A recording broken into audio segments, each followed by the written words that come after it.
I'm coming home from work. I just got through cleaning parts of my salon and everything. And I just thought of something. I love being a business owner. I love owning my own salon.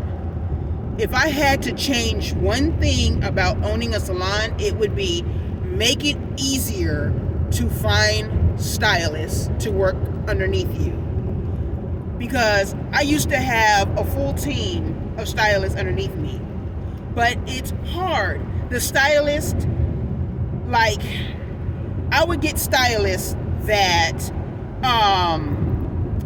loved being in my shop. I would get those and I loved them. And they want to work. They will advertise. They will come in on their day off. They will do whatever they got to do to get more clients. And if you say you got a client for them, they run to the shop.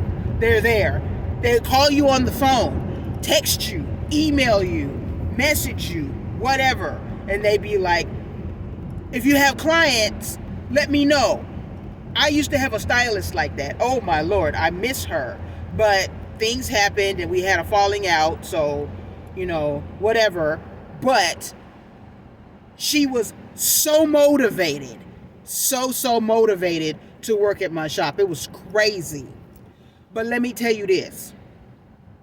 You get the ones who can do hair, but they're unmotivated. They are like, they go to beauty school because their mama or their daddy told them to go to beauty school because they're good at hair.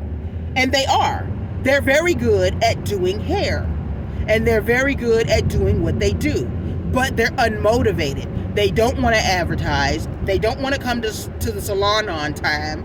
They don't want to do anybody's hair. They don't want to do it, and they don't want to do it. But their mama and their daddy said that you're good at hair. And once they do somebody's hair, they're good at it. They are so good at it. And they slay it. So good. But it's once in a lifetime because they don't want to be there. They don't want to do it. They're just doing it because a family member is making them do it. And so those are the stylists that I don't want in my shop. Then there's these other ones, the kitchen beauticians. Some of them, not all of them, but some of them think that because I do a couple of heads at home every once in a while, I can do a whole bunch of clientele and be here every day, every other day in the salon. Then they find out how much work it is. They got to advertise all the time. They got to show up on time. They can't take breaks whenever they want to take breaks.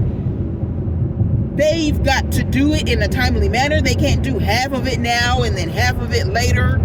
They have to do it all within a certain amount of time, and they got to be quick with it. And then they got to clean their brushes and clean this and sanitize, and they got to wipe down and clean their stations, and they got to this, that, and the other.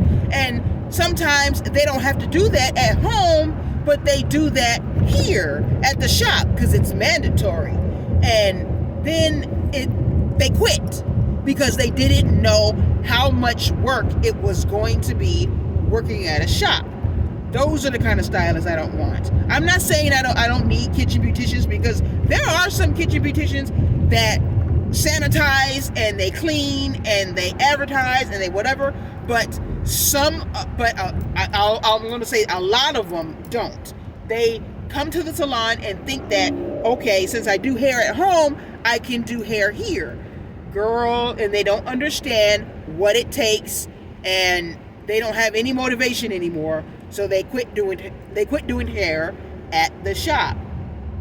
So those are the stylists that I don't want. And then I get the ones who don't want to work at your shop. There's just something about your shop that they don't like, and they don't want to be there. And I'm like, dude, if you don't want to be here, then just let me know and quit. Let me know and just quit. That's the only thing that I would change about stylists. And another thing, let me tell you another thing I would change about owning a business. Not about stylists, but about owning another business. The mothers and fathers of these stylists, you guys are not teaching them.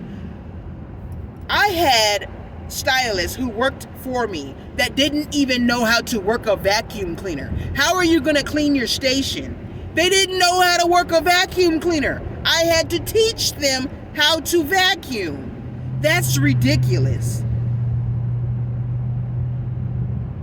Even some of my stylists who don't vacuum, they at least try to sweep the carpet or something. No, they didn't know, because they were not taught how to clean. I'm like, oh, for real? Those are the kind of stylists I don't want either. It's just, that's the thing that I would change about owning a beauty salon or owning a business. Besides all these freaking taxes, make it easier to find stylists